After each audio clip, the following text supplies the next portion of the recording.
What's going on there, YouTube? Welcome back to another comic book video. Okay, so we're going to continue our coverage over Batman Knightquest, the actual second part of the Nightfall trilogy. Now, with that being said, we're going to jump back over to Shadow of the Bat. Now remember, when it came to DC Comics in the 1990s, they had a lot of different titles out there for just Batman alone. Like, dude had Batman, Detective Comics, you had Robin, you also had Shadow of the Bat, you had Catwoman, you had all these different books just about Gotham and Batman and the Batman family. Either way though, today's video is going to be about Shadow of the Bat, written by Alan Grant, who gives us a two-part story arc that is actually about Knightquest, where you have John Paul Batman going up against a new character known as the Tallyman. But also, we kind of dive deeper into the mind of John Paul Valley, and with him being Batman of Gotham City.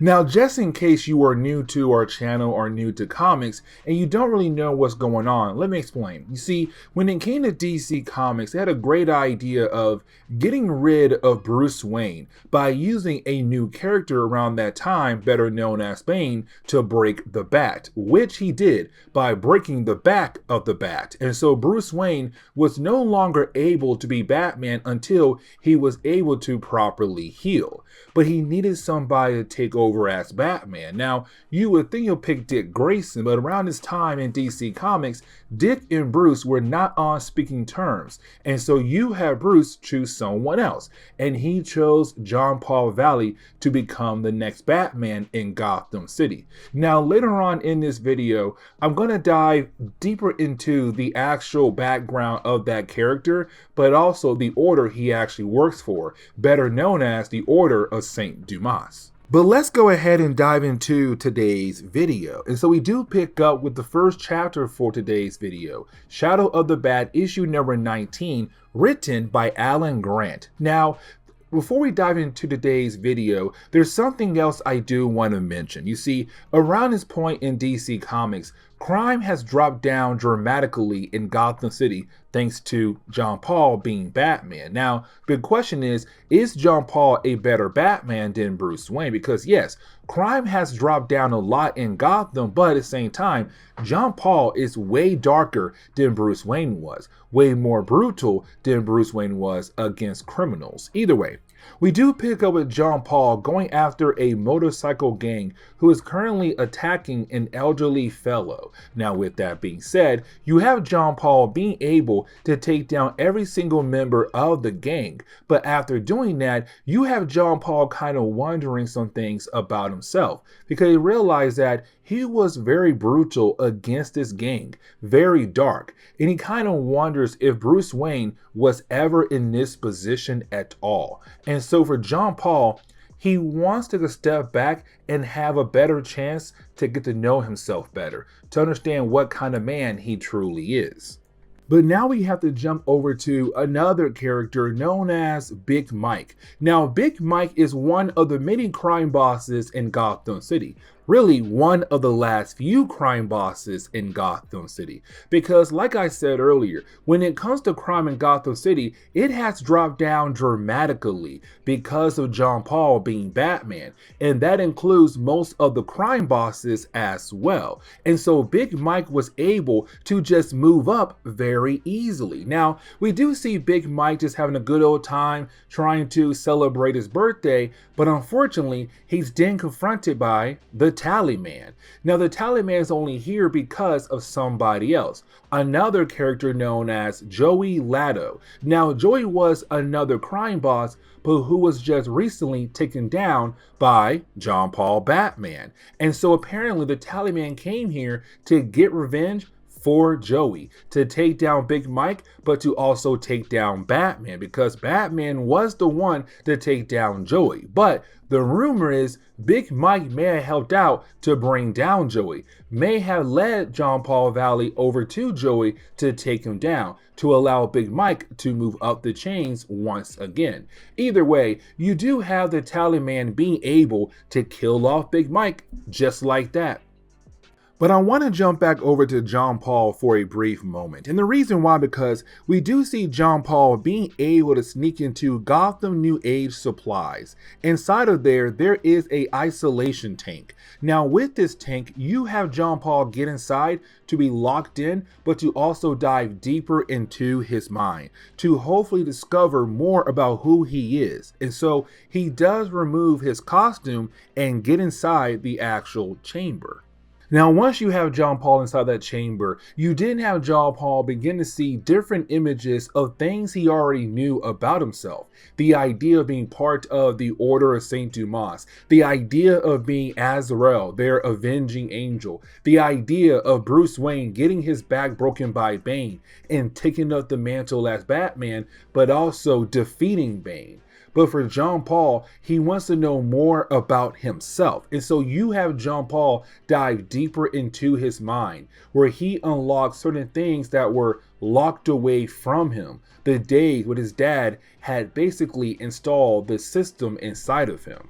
Now, we had talked about the system before. You see, when it comes to the actual system, it was something given to him by his father. John Paul's father was the previous Azrael for the Order of St. Dumas. You see, the Order of St. Dumas, anytime somebody had crossed them, they would send out their avenging angel. And of course, that would be Azrael. Now, like I said, John Paul's father was the previous Azrael before John Paul was. But John Paul's father knew that one day he might possibly die, and he wanted to make sure that his son would be ready to take up the mantle as Azrael. And so you had John Paul's father installed the system. Now, the system was put in the mind of John Paul to make sure the day comes he will be properly ready to take up the mantle, meaning that as soon as he has to become Azrael, he will have all the knowledge of the Order of St. Dumas, but also all the knowledge of how to be a great fighter, a skilled fighter. And so for John Paul, he's now seeing those moments that were locked away from him when his dad was slowly installing the system. And apparently it all started when John Paul was just a baby. Now, I want to jump back over to the Tallyman, because we do learn that the Tallyman is currently looking for Johnny, the brother to Big Mike. And so you have the Tallyman go over to the penthouse that belongs to Johnny, where you have the Tallyman being able to interrogate the wife of Johnny to get the info that he was looking for. But now we have to jump back over to, well, John Paul. And you have John Paul still kind of diving deep into his own mind. Now, with that being said, we see John Paul going to the point where he's beginning to learn a small piece of the origin of the Order of St. Dumas. So we have to jump back 900 years ago, where the order was actually created. At the same time, the Knights of the Templar was also created. Now, both groups, they had the same goal, which was to retake the Holy City. But there was something else in that part of time. You see, we're being told that both groups had discovered the mystic secrets of the long-lost Temple of Solomon, and those secrets that had brought them power and wealth beyond all measure. Now, with all that wealth, you actually had the Order of St. Dumas being able to build a very powerful group, a powerful secret empire. Now, for John Paul, he kind of wanted to know, why would they use all that kind of money, all those huge amount of gold to build up an empire that stays in the shadows? What is the main purpose of that? But he also wants to know, why do they need an Azrael for? But the problem is, he's unable to figure out more secrets about the order at this moment. And the reason why? Because of the system. The system is preventing him to figure out more things about the Order of St. Dumas. And now the question is, why is the system doing that to him? Now, with that being said, there is another reason why he is unable to dive deeper into his mind. You see, let's not forget, he's currently in some kind of isolation chamber. But while being inside there, well, that is the moment some thugs come into the warehouse. They use that warehouse for their own operations. And they see Batman's gear just laying out in the middle of the warehouse. And they believe that he's currently inside the isolation chamber, which he is. but in a different one. There were two different isolation chambers in that warehouse, and they chose the wrong one. And so after you had the thugs go ahead and shoot up the wrong one, you didn't have Batman come out of the other one to take them down and stuff them inside the isolation chamber.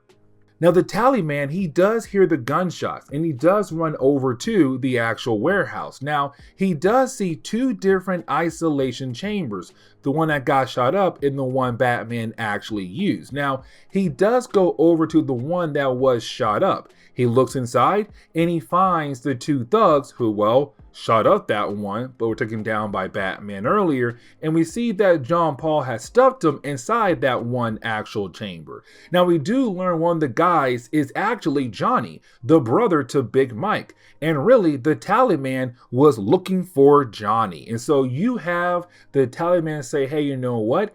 You're going to go down to the, Hell to see your brother, but also now I can just go after Batman. Because remember, for the Tallyman, he's doing all of this as a way to get payback for Joey, somebody who was a mob boss in Gotham, but unfortunately was taken out by Batman because of Big Mike and Johnny. But now it's just Batman left on his list.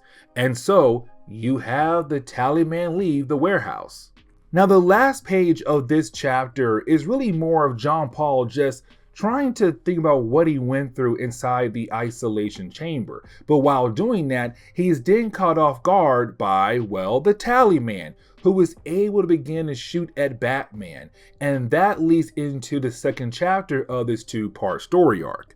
And so now it's time for us to enter into Shadow of the Bat issue number 20, also written by Alan Grant. Now, the opening pages of this chapter, we do pick up with, well, you have the Tallyman being able to get a few hits on Batman by firing off a few bullets at him. Now, Batman is trying his best to regroup himself after falling off the edge of the building, but this chapter alone is going to begin the process of us learning more about the Tallyman. You see, we learned many years ago when the Tallyman was just a, young boy, he only had his mom and his sister around. His dad was not around, and we'll learn more about that here in a moment. But we do know that every Friday when he was a young boy, he would see this monster come by and demand his mother to pay him his money. The problem was the Tallyman's mother did not have enough money to pay this man, but to also feed her children. But this guy did not care at all. The only thing he cared for was the money. And so he told her, you better give me my money. I don't care if your kids starve or not. I want the money that's owed to me. And this begins us learning a tad bit more about the character, the Tallyman.